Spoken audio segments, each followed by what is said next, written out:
हाँ कियान बान सान पहचान बगमछिया और यूपी बिहार के गुमान बगमछिया कि देखने में तुमको भले गवार लगते हैं। देखिए सच्ची घटना पे आधारित मैं यह गाना गाया था। एगो बिहारी दिल्ली के एगो हाई फाई रेस्टोरेंट में गया, ऐसी जा रहा था, हेलो रुको, गमछी नॉट अलाउड। उस रेस्टोरेंट पे FIR हो गया भैया।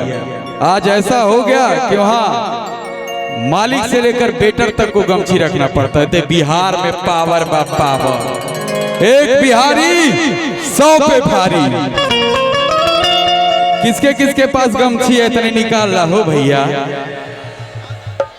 निकाला था नहीं, ठंडा भी उतना नहीं आया है मुझे पता है।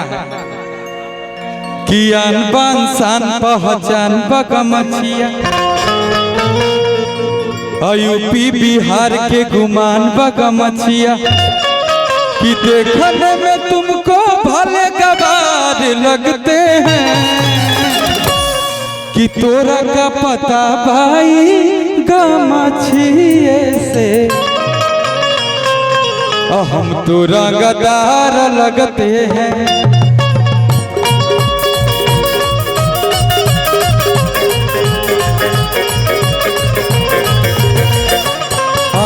सान पहचान बगमछिया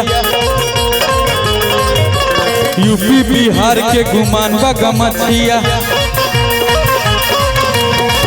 देखने में तुमको भले गवार लगते हैं। देखने में अरे आशीर्वाद दीजिए। चलिए आपके तरफ से 500 है ये म्यूजिशियन भाई लोग के लिए। ला भाई रखा कि देखने में तुमको भले गवार लगते हैं। अरे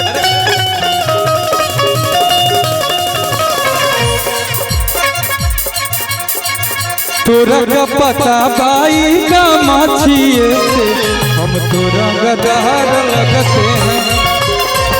तोरा का पता भाई गमछिए से हम तोरा गदार लगते हैं।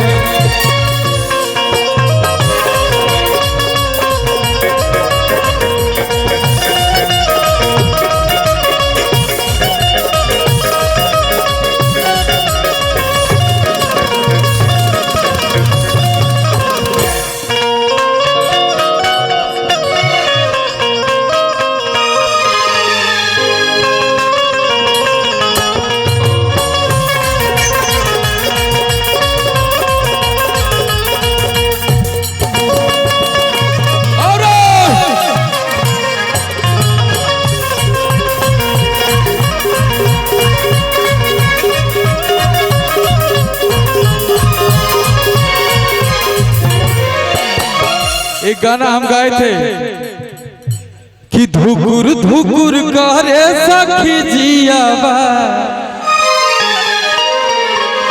पियावा बूता बेजावा